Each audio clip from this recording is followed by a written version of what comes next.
when did quitting alcohol get easier? If it ever gets easier. Nah, it gets easy. It gets easy. I would say like the hardest part is probably the first 6 months when you just have that like gap in your life, you know? Like alcohol provides a big outlet, whether that be positive or negative for people, you know? And a big part of that is a social outlet. So, you know, you can fill your whole weekend, you can fill your whole life with just going out and kind of hanging out and drinking and stuff. So for me, there was this big void. But after like 6 months, maybe a year of just doing like a full reset of my life, like, you know, completely learning new hobbies, learning new habits, you know, it got easy. For now, I don't even really think about it. So you said you kind of stopped drinking to fill that void. When did drinking become a void? Like, when did it start to become empty? And what do you think caused that? That's a good question, man. It took a long time, honestly, of just like, you know, Groundhog Day before like coming to that realization. But I don't really know exactly when it happened, but it started making me feel bad, like physically first. And that's kind of like what was the first cue that I should probably chill, you know? And then there was actually a specific moment. I was in London with a couple friends, and we were like out, and we were at the bars, and we were drinking. And you know, like, people were like trying to talk to girls and this and that. And I just had this thought in my mind. I was like, I don't want to do this like anymore. Like, this shit is so itchy. So I don't really know what sparked it, but it just felt like, okay, I'm rinsing and repeating like the same habit over and over that I'm getting nothing from. Not only that, but it's taken away from me, you know? So, yeah, I don't know, just over time it just felt more and more kind of pointless and empty. So you almost had to like do that crazy night out experience over and over again to kind of realize like it was getting boring, or did you realize like it just wasn't meaningful? Like, yeah, I think because when I quit drinking, it kind of happened in tandem with like a broader effort on my part of like finding more meaning, finding more depth, finding more purpose, and generally just kind of taking control of my life.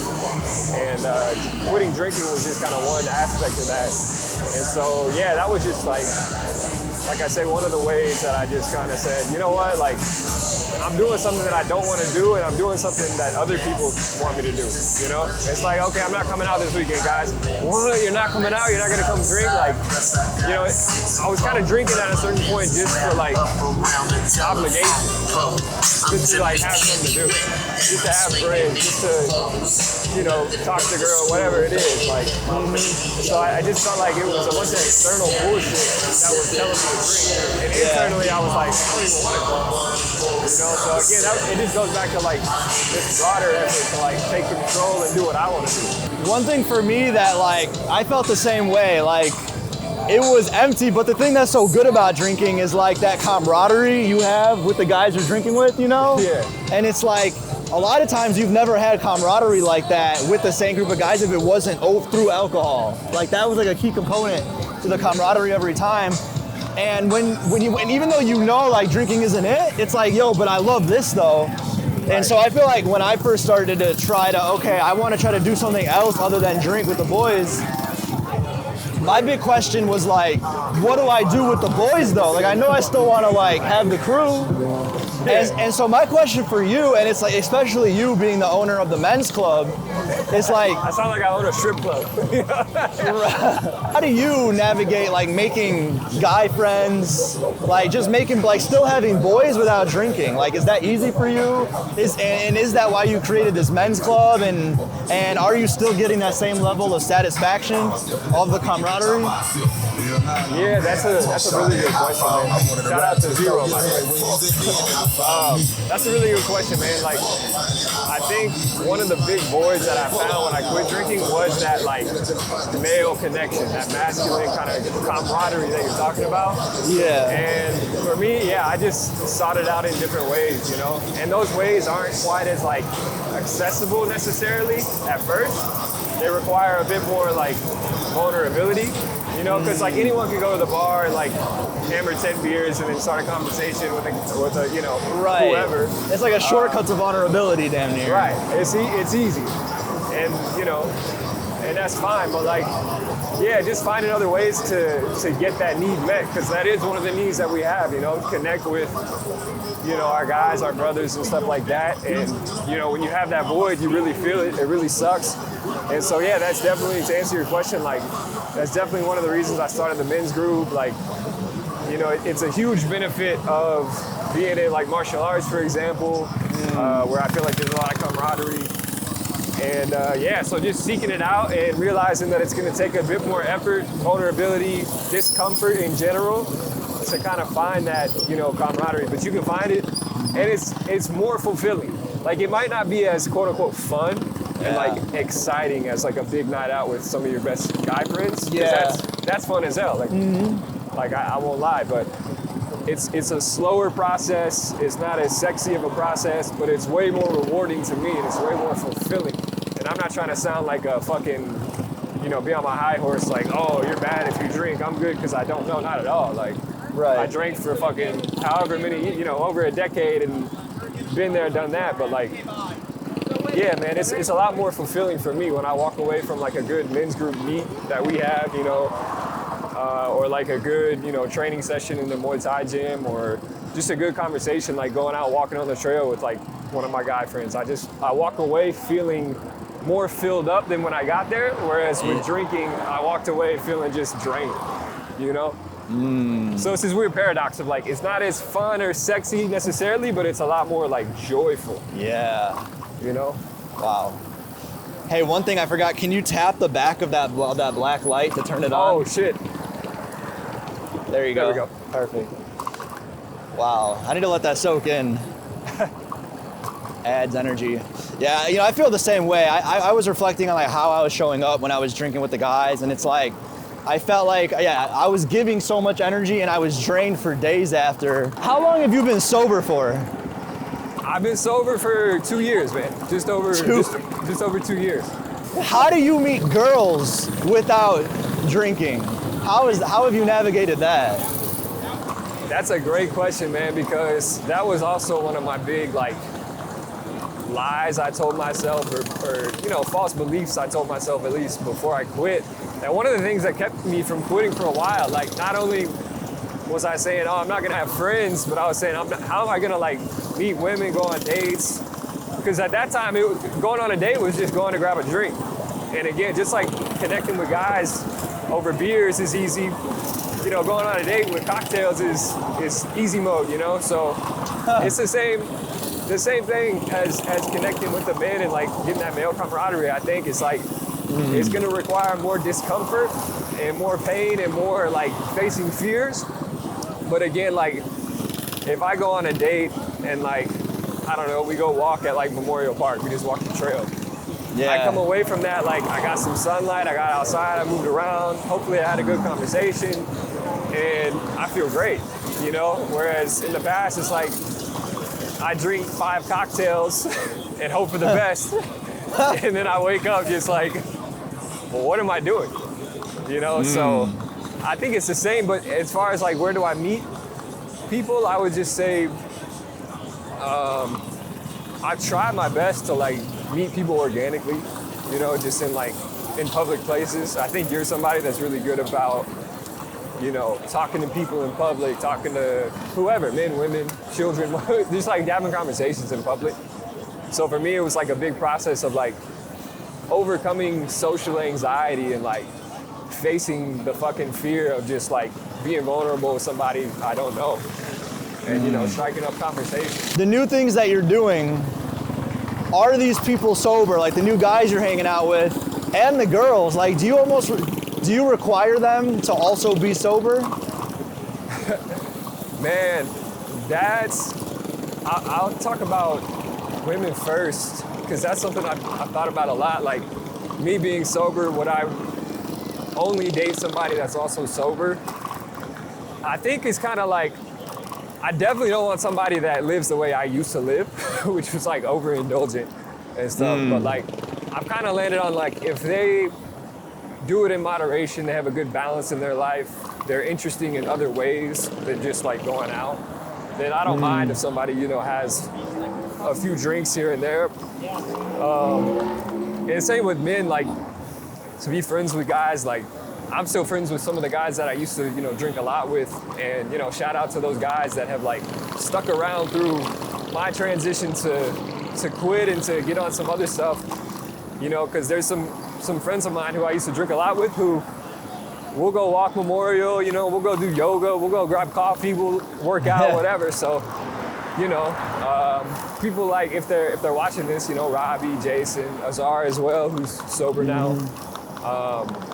So yeah, just like having real friends from the start kind of help. But then also you have people that you don't see anymore, you know, once you quit. So anyways, yeah, like to answer your question, I think just if they balance it, I don't mind. Okay. Yeah. Yeah, and there's something to be said with that. I think you're right on the balance. Being someone who has recently transitioned from one extreme of drinking to not at all or zero interest, I'm almost finding that I'm not really feeling relatable to people who, and maybe I haven't found people who really balance it well, but it's almost like that even the balance is becoming a little unrelatable when you are completely sober. Like I'll think about like if I went on like a first date and I think about this, and you know, one strategy I use on a first date, and I got this from another podcaster, Tim Ferriss, is like, he's like, hey, you tell them like, hey, everything's on me, and you tell them that, and make it's a very like upfront, so there's no question who has the bill. You break the tension right away, tell them you have the bill, and you use it as a test to be like, are they going to be cognizant of going crazy? And I just remember like on a date, this girl did that, and she was just getting drinks, and she was cool with me not drinking, and she was still like health conscious, but like, I don't know, just seeing her low-key getting sloshed on the first date, like, I guess it was a moderation, but it was still like, I don't know, like you're not as dialed in as I am, clearly. What is more important is like, how much do you want for yourself in life? Like, how ambitious are you? Like, do you want more for yourself? And I feel like there is is there a correlation for how much someone drinks and how much someone wants for themselves? I don't know. I feel like they're not mutually exclusive, but I don't know. I think it's easy to get real comfortable if you're just drinking every weekend. You know, it is something easy to fill your time, to never do anything more with your life, so. Totally, man. I agree with you. And that's a good approach, you know, to like check somebody like, everything's on me, get whatever you want. But I'm with you, man. Like, I'm with you on that. Like, it's kind of seeming unattractive. Like when a woman is, you know, overly indulging.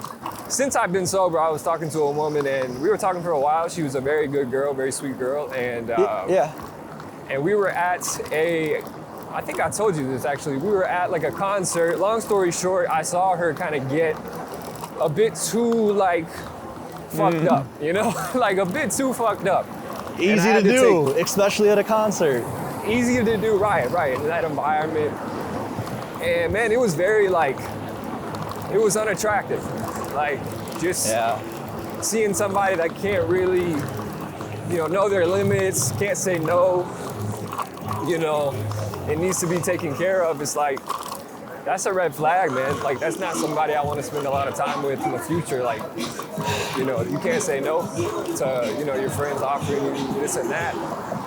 So, yeah, just to say, like, I agree with you. Like, it's not a good look in general. Like, when somebody's kind of overindulging. And, like, that's a very deep question you asked of, like, is there a correlation between drinking a lot and, like, wanting a lot? You know, like having a lot of ambition. I don't know the answer, but that's a really good question. And I don't know, like I said, I think as long as they're not just one-dimensional, for me, like they have other aspects, other elements of their personality that they've developed, then I'm good, man. Like I said. But that is hard to find, like I'm with you. Right, and you know, one thing I think about, like as I reflect more on this, is like, maybe there is a correlation with like how much someone wants for themselves and how much they drink, but there's also to me another link for like what someone wants for themselves. Because when I look at alcohol to me is like only a slippery slope. Like the more you drink, the worse off you're able to hold yourself. But the thing is, man, like, I'm interested to hear your thoughts on this too. Like, I don't think a lot of people have thought about it. You know? Yeah. Like, because if you think about back when you drank a lot, we didn't know each other when we were drinking, obviously, but so I'm just assuming that you drank a lot. But back when I drank a lot, I did. I didn't think you did. I didn't think about these things, man. Like I didn't stop. I don't think I had the mental clarity. I think I was kind of on autopilot. Like I never really thought about this shit. Like, what's the purpose? What do I want in life? Where am I going? You know? Yeah. And maybe that's another red flag of like, if you go on a date and it's like that, you know? I don't even think it's like, and that's a good point. I don't even put it on like a lot of my homies who still drink or the girls. It's like a lot of them, it's like 90% of people in the US drink. So it's like people haven't even thought about this. And when I was drinking a lot, I never even saw an issue with how I was holding myself. Like it was like, oh, this is funny. Like it was glamorized. And it's not until recently it's like, I just don't think, you're right. It's like the realizations for all the insights for why you shouldn't don't come until, you know, it's not like everyone's on the same page about them. Yeah. It's really up for debate. Alcohol use is going down, and it always has been, but.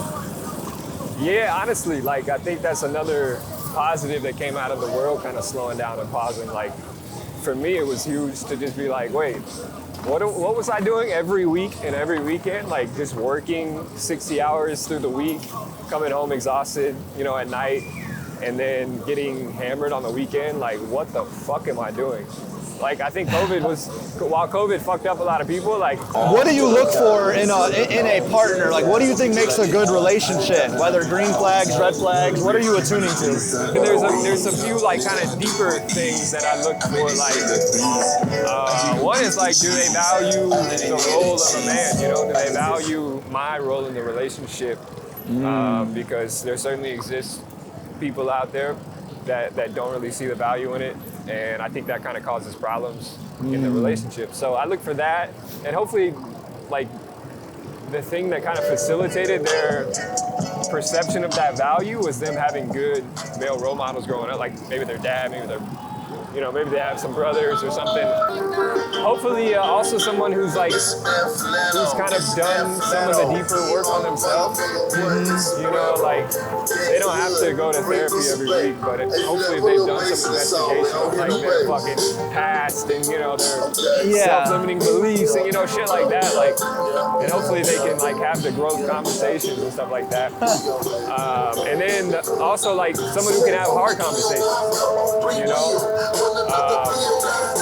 I was watching something the other day from a divorce attorney, and he was saying like the couples that get the prenup before they get married, you think like, oh, you got a prenup, you don't believe in your marriage. He's saying the couples that get a prenup are the ones that stay together because they're the ones that have the hard fucking conversation. Yeah. You know what I'm saying? Okay, I like that. Like they're the ones that have the weird, awkward conversation of like, look, this might end.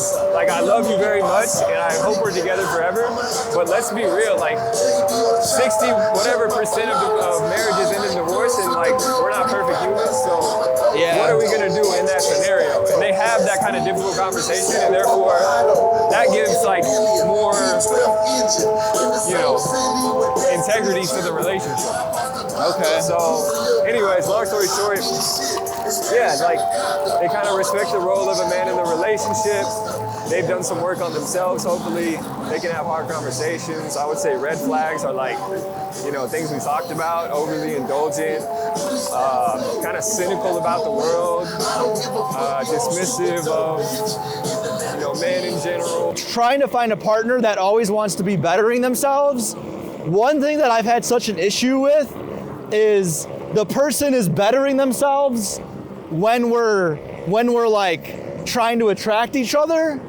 But once we're dating and or moved in, they completely like let that go and get comfortable and kind of let loose.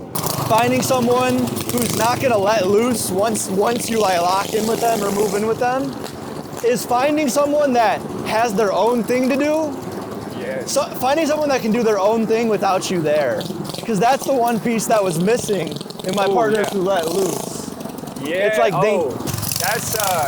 that's something I missed in the list of those kind of like deeper things you look at. And it's not that deep, right? It's just, do they have friends? Do they have their own kind of like community and hobbies? Like, look for somebody who, you know, already has their own stuff going on, you know?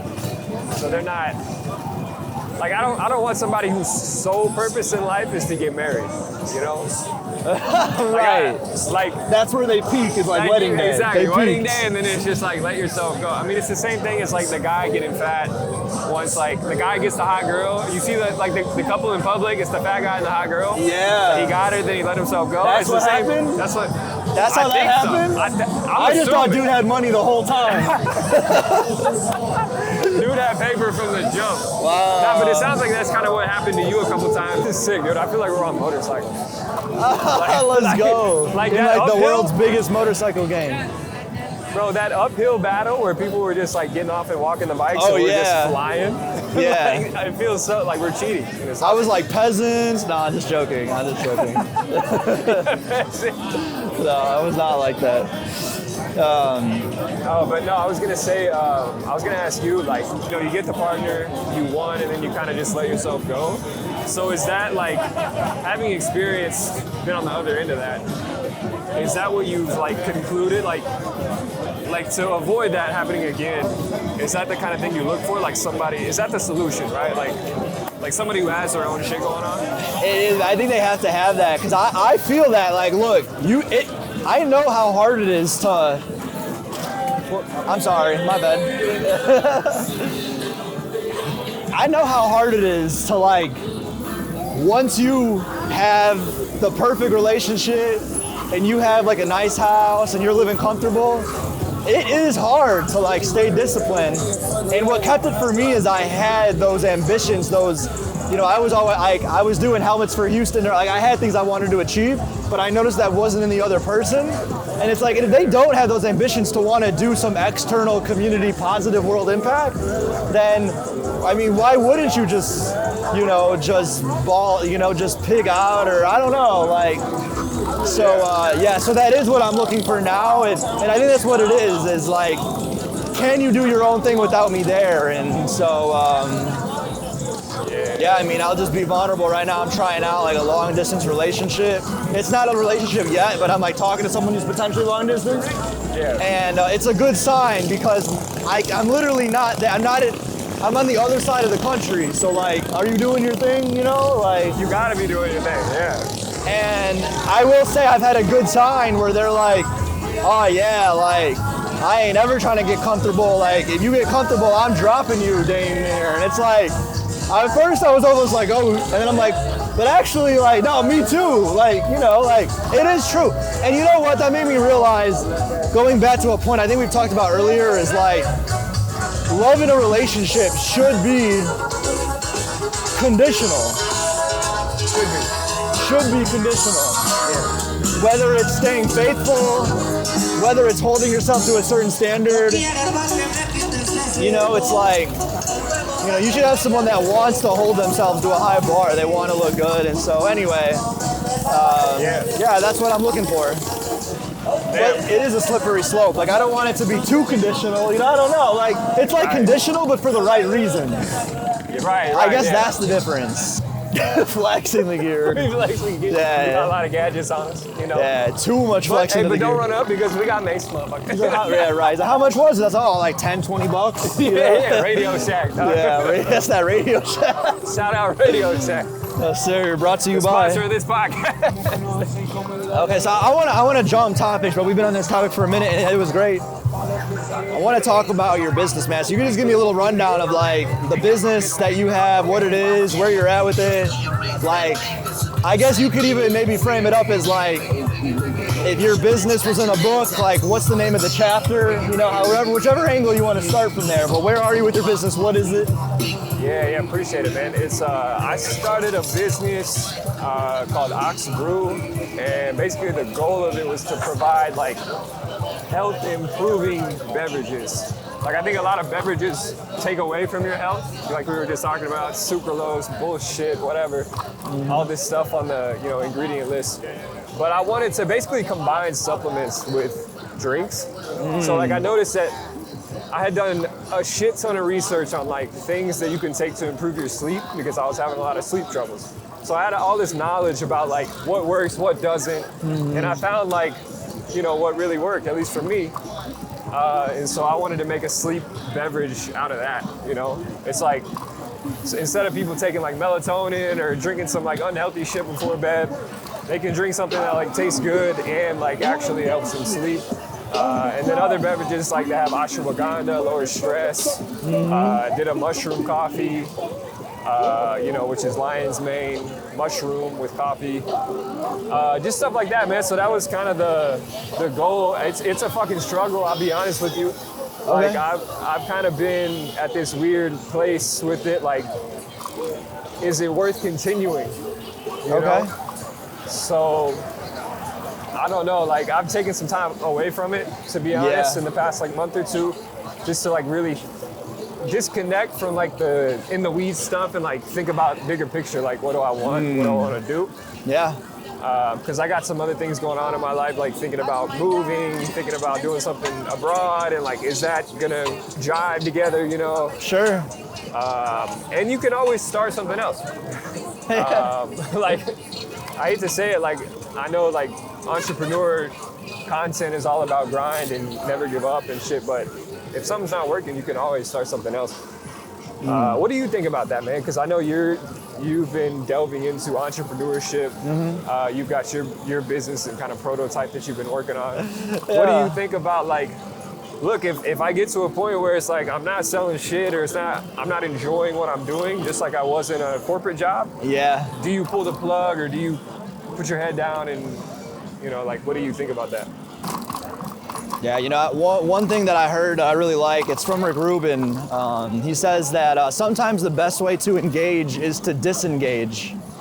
And I like how you're taking kind of that zoomed out view and looking at all your options, you know. That zooming out, you know, it's like, do you ever really zoom out and think about, it's just like how far do you want to zoom out, you know? And a lot of times, I'll zoom out daily and I'll just think about, okay, you know, life's super short. You want to live a great story. What do I want my impact to be?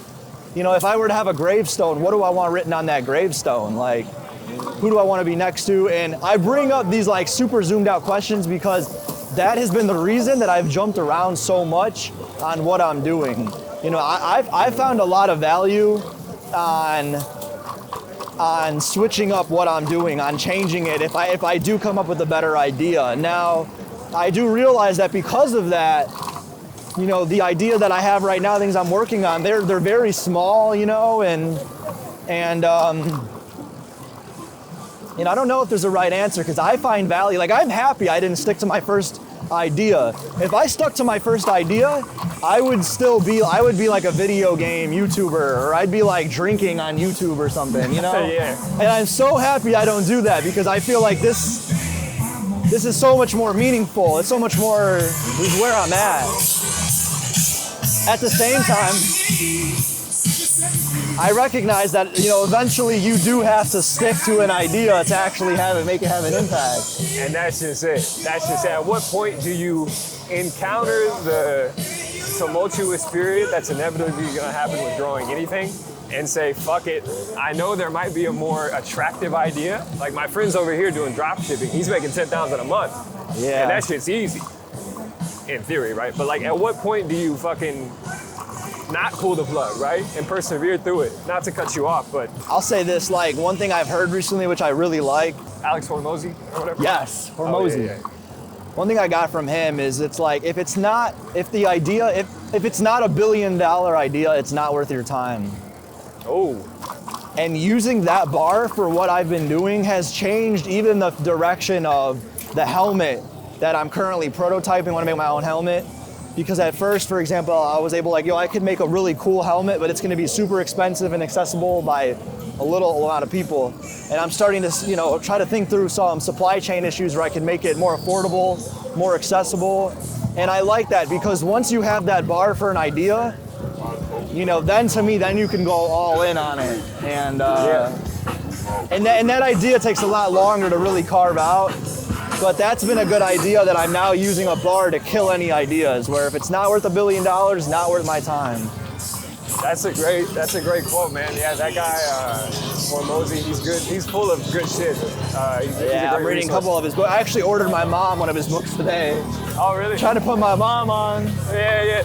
My mom, the same thing, bro. Bring it back to the family, so. You got it. But yeah, man, maybe the helmet thing is like the Tesla model, right? Where they made the expensive car, like hardly anyone could afford, and then the profits off that bankrolled their, economies of scale for the Model 3. Now you see the Model 3 everywhere. Exactly. You can slowly get bigger and bigger on the economies of scale, to get to the masses. But yeah, man, I like that. And I think like when something's your baby too, like this helmet thing, right? It's kind of your baby, right? Like you've been working on it, you believe in it, you're passionate about it, and you really love it.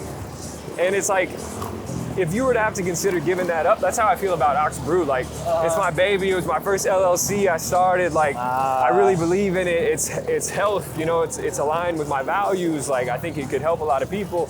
So when I think about giving it up, I'm like, fuck. Like, I have this attachment to it. Yeah. So I think I have to take more of like, honestly, like kind of a standard business, like kind of cutthroat approach of like, look, is this shit gonna succeed, make money? If not, like, I can't be married to, this thing. Motorcyclists supporting the bikers. I like the camaraderie. I like the solidarity. Yeah, usually, because did I ever tell you the story about, I think I did, how I tried to join a motorcycle gang, but I only have an e-bike? I joined a motorcycle gang. I got invited to join the gang, man, at their initiation meeting, and gave a super long speech, and then they were like, at the end, they were like, yo, what do you ride? And I was like really excited about my e-bikes. I was like, I ride an e-bike. Yeah, the entire room went silent to the point where like the silent like hurt. It was like clearly something's wrong. And I did not go back. I did not attend the second meeting. So I did not follow up on that one. Damn. Hey, you gotta follow through. Okay, yes sir. Shout out Mark Anthony. Another bar that I have for any business venture that I will do is I want it to be where the bigger my business gets, the better off the world is. Oh, that's hard. And that's something for me for the helmet. Like that's why it just gives me so much drive. Like I just know you put a helmet on the head of one person, it could save their life. And so, the bigger, and so it's like for me, I have just so many different angles for why I want that business to succeed. I'm trying to, save lives, make money. I'm trying to make it more stylish, just more wearable. I mean, to me, I have so many angles, and ultimately we will see because, like you said, if it's just not working out, then, I don't know if it's the world's not ready for the idea. I don't know if am I just not the best position to bring the idea with the resources that I have? Do I need to really lock in and get more narrowed in on my target customer and, different models? So I don't know, man. I'm still in the beginning. I'm still so far in the beginning of this journey. It's like a new game that I'm playing, but it feels good to be here. Yeah, man. I mean, both of us are babies in the game. Like I think both of us are less than a year into like entrepreneurship. So we have so much to learn and so many ways to grow. And actually, I believe in somebody like you and somebody like myself because here's another like kind of quote. Like it was from Bedros Cooley, and he said like, okay, you want to run the $1 million business, but are you the $1 million CEO? Like basically like business aside, idea aside, do you have the traits personally to run a successful business and grow a successful business? Do you have the discipline? Like what does your discipline and routine look like today? Like what time did you wake up? Did you work out? Right. Did you read? Did you do something to grow yourself? Like, so if you're not that guy right now, why do you think you're gonna be, create something? Exactly. And so that's why I would believe in somebody like yourself, because you have the trait, you have the ambition, the vision, the drive, the passion, the discipline. I mean, just the fact that you did, I won't put you on blast, but the thing that you did kind of going, a few months, very disciplined, and really controlling your intake of social media, like toxic content, bullshit, whatever. the fact that you can do something like that gives me confidence that you can grow a business and you can run a business. Thank you. I really appreciate that. And it's crazy. You don't even realize, like, when you're not drinking and you're staying locked in, like, how much that stuff spills over. Because like you said, you're not going to get those highs of having a crazy time in that night. But, like, the effects, like, they last for a week, man. They spill into everything you do. They give energy to everything else you do, right? So, like, you know, one thing, and it's true, like, living the life of what you want to create. You know, like, I would love to be on Shark Tank one day. It's a goal. Whether or not the stars align where that's the best move and I'm able to lock it in and focus in to do that. But I just think about, like, what would I need to do to be, like, Shark Tank dialed? Shark Tank dialed. This morning, man, I wake up at 6 a.m. and I hop in the cold water in the pool. It's like, bro, if I want to swim with the sharks, I'm literally swimming, bro. I'm literally swimming in cold water. So, like, you know, I often think about, like, you even look at the people that are on Shark Tank and you just see them in their glory moment. But the people that get a deal, the people that are locked in, you can just tell. It's like, oh, yeah. I would love to see, like, what they're doing off camera around surrounding that moment to get them there. And you can almost tell the people that are, like, drinking and are kind of like, yo, are they good? You know. And so, you know, another interesting thing for me was even joining the company that I'm in right now, like, large company. I remember my mentor was like, Kenny, like, he was like, Kenny, if you're not living in a way that is, like, in accordance with our code of conduct, like, if you're living in a way that you just can't talk about or it isn't aligned with, like, our company's values, like, think about that. Why is that? And maybe it sounds intuitive, but when you first join a large company, it's like, oh, whatever. But then you realize that if you actually want to do good and add value, you really do have to be with a company that's, like, aligned in your values to really succeed.